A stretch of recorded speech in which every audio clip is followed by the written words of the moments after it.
sebelum Dajjal Mahdi muncul, mereka sudah ada. Beberapa ulama kita sudah dikasih visi dan mereka bisa melihat. Beberapa sudah mimpi, beberapa sudah mengalami pengalaman rohani, bertemu dengan sosok Al-Mahdi, bertemu dengan sosok Dajjal. Udah ketemu, Pak. Beberapa mereka udah melihat di mana si Dajjal itu, di mana Imam Mahdi itu. Jadi sosoknya sudah ada. Tapi kapan Allah keluarkan dua-duanya, maka terjadilah perang besar dulu yang disebut Al-Malhamah Al-Kubra. Tapi di perang Malhamah itu sebenarnya Imam Mahdi sudah keluar, cuma belum semua orang tahu. Dajjal pun sudah bergerak, tapi di belakang layar. Keluarlah kemudian puncaknya, jika Dajjal keluarnya 40 hari 40 malam. Al-Mahdi itu dia saktinya luar biasa. Semua keilmuan yang pernah ada di masa lalu itu ada pada beliau. Maka Al-Mahdi nggak pernah takut sama Dajjal, hidupnya santai karena dia mengenal Allah. Ala inna awliya Allah la khaufun alaihim wa lahum yahzanun. Para wali nggak ada takutnya. Jadi antum kalau cemas ini nur kewaliannya hilang udah. Al-Mahdi itu presidennya, pemimpinnya para wali. Pasti dia paling tenang di saat semua orang ribut, semua orang cemas.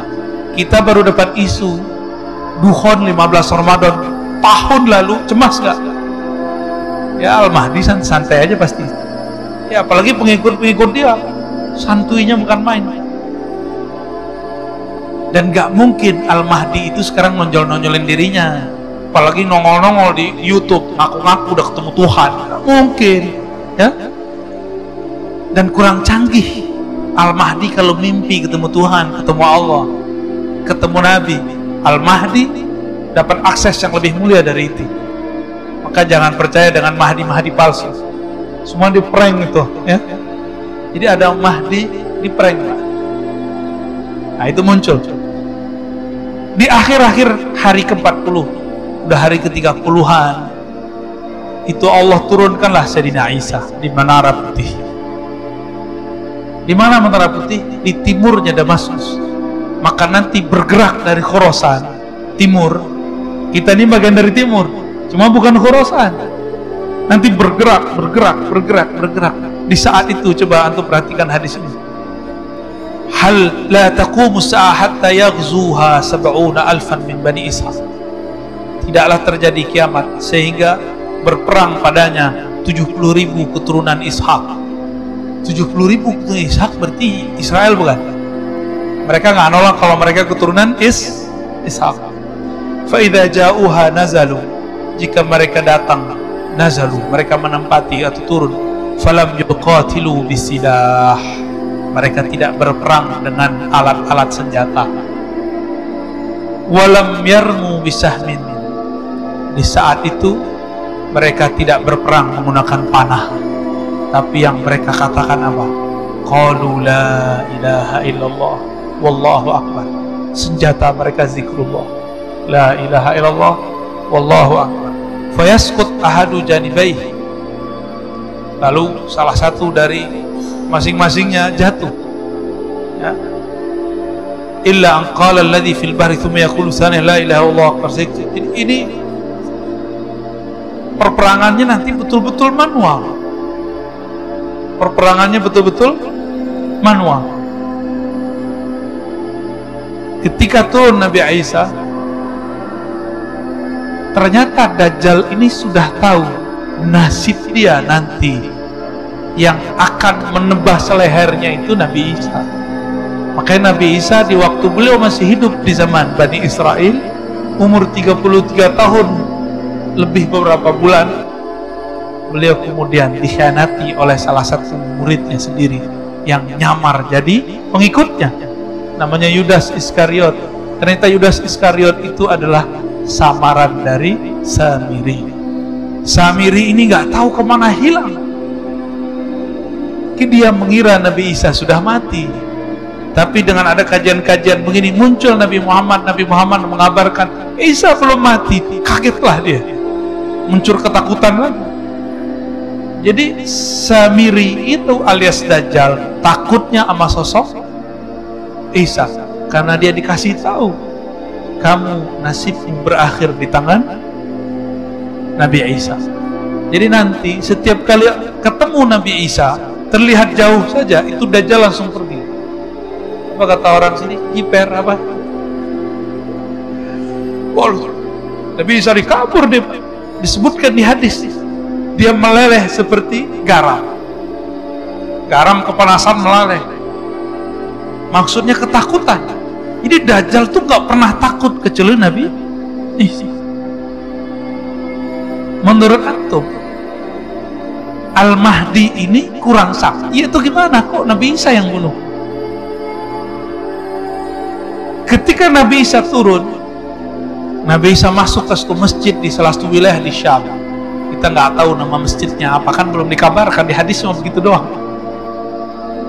Di dalam masjid sudah berkumpul umat Islam, di luar berjaga. Ternyata nggak jauh dari situ pasukan Dajjal sudah mau menembus, tapi nggak berani dekat. Di saat itu Nabi Isa datang, Nabi Isa dipersilakan jadi imam. Apa kata beliau? Tidak, engkaulah yang jadi imam, wahai Mahdi. Coba bayangin, wali dari Nabi Muhammad, keturunan Nabi Muhammad, jadi imam di belakangnya Nabi Isa. Kok bisa? Nabi Isa nanti statusnya bukan sebagai nabi, statusnya sebagai wali, karena Nabi bersabda, la nabiyya ba'di, tidak ada lagi nabi setelahku. Jika ada nabi turun setelahku, pangkatnya bukan sebagai nabi, pangkatnya sebagai wali. Nanti ada penyerahan pedang senjata khusus, kita nggak tahu senjatanya apa, dari Sayyidina Al-Mahdi kepada Sayyidina Isa. Pedang itulah kemudian alatnya Nabi Isa untuk menggorok Dajjal. Itu Dajjal itu digorok dengan apa aja nggak mati-mati. Tapi jika pedang ini sudah diserahkan, berarti sudah ada skenario orang dalam Al-Mahdi berhasil di tengah Dajjal. Sebagaimana orang Dajjal disisipkan ke Al-Mahdi, kan Allah khairul makirin, Allah sebaik-baik yang berkonspirasi. Tentu juga ada orang Al-Mahdi di sekitar Dajjal. Nanti mereka kode-kodean Pak secara batin, siap, barulah Sayyidina Isa mengejar kemanapun Dajjal pergi. Disitulah terbirit-birit mereka bergerak bersama Al-Mahdi, Isa, Al-Mahdi, Isa. Bahkan disebutkan ada riwayat Khidir dan Ilyas, semuanya bergabung. Betapa canggihnya Al-Mahdi. Penasehatnya adalah seorang nabi, Nabi Isa. Penasehatnya Nabi Khidir, Nabi Ilyas. Itulah beruntungnya umat Nabi Muhammad sallallahu alaihi wasallam. Benarlah hadis walaupun dhaif menurut ahli hadis. Ulama ummati ka anbiya'i bani Israil. Ulama umatku seperti nabinya Bani Israel. Setara secara tugas, walaupun secara makom itu lain cerita. Maka sahabat-sahabat dimulakan Allah, nanti ini bakal terjadi dalam waktu menjelang kesananya cepat. Tapi kalau sudah terjadi perang nanti, kita nggak ada lagi ada handphone, ya.